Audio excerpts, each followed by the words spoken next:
We now have Abneesh Roy, Executive Director, Nuvama Institutional Equities, now joining in. Abneesh, big deal. Finally, it's landed. Give us your initial thoughts and what it means for United Spirits. Yeah, hi, good morning. Yes, good deal. So we have a buy call on United Spirits. Clearly, the overhang of deal not happening because of the geopolitical issue, that gets resolved. Plus, if you see, the Jaipur team also got sold yesterday. So this is almost more than 1,000 crores higher.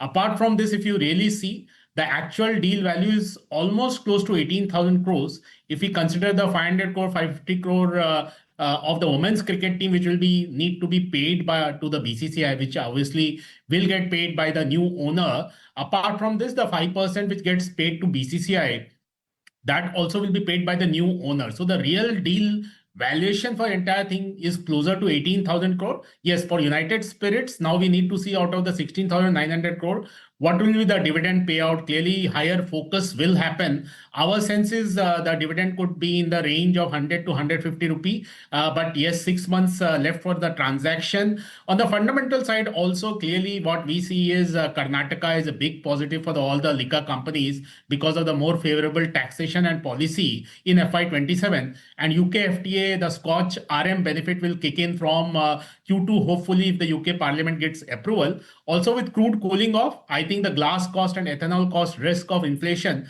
that also cools off. We need to monitor that. In Q4, the results will be weak for United Spirits because of Maharashtra, but that is already factored in because stock has cooled off from 1650 to 1330. So our sense is it can go back to the 1650 level in the next 1 year. So we are positive on the company.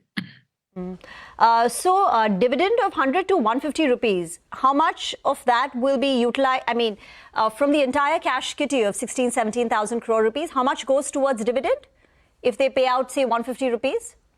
Yes, so how it works is essentially we need to see the taxation. We'll await for more clarity on that. If we apply, say, a broad maths of, say, 15% long-term capital gains, and then we also see what will be the, say, dividend payout. Last year, FY25, they paid a dividend payout of around 23%, but that was the initial years when United Spirits has come back to dividend. My sense is this will be a one-time dividend, much higher payout than the 23%, because Diageo globally is looking at clearly rewarding its own shareholders. So because Diageo is the owner, I think the minority shareholder of United Spirits will also get the same benefit. So based on that, I think it works out to 100 to 150 rupee on taxation and the payout. If we assume different scenario, it's a good number. On a 1330 rupee stock, if you see 100 to 150 rupee is a very good number, but it will take time. 6 months approval time is needed because BCCI and CCI approval is needed, but it's going to be in that ballpark range. We await for more clarity from the board and from the taxation impact on this.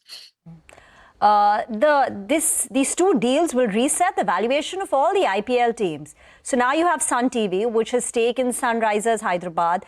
You have RPSG with LSG. What happens to the valuation of Sun TV and any of the RPSG stocks?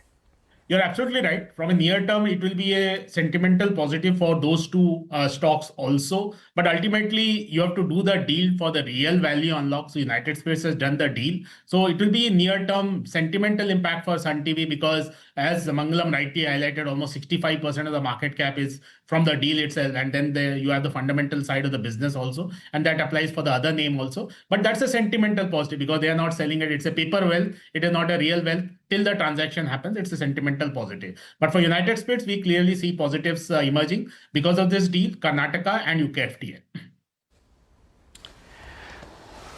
Okay. All right. Abneesh, thanks a lot for joining. Abneesh, just a quick word on the other alcohol beverage companies. What's the preference out there? As you said, you had a buy call in United Spirits. But what's the preference over there? United Breweries, there was a bit of a tailwind that was announced in the Karnataka just a couple of months or so ago. So your preference in the other alcohol companies?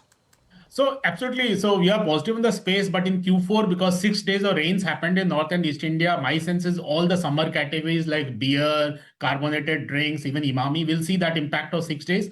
But FY27, the base becomes very favorable for United Breweries. Plus the Karnataka benefit is there. So yes, it's a FY27 call. So from near term, we'll prefer United Spirits. We'll also prefer Allied Blenders because they also will see that UK FTA benefit. Plus Q4, we see better numbers versus a Q3 where Telangana impact was there. So UB is more of a 1 year call, but United Spirits and Allied Blenders, I think in the near term can do better.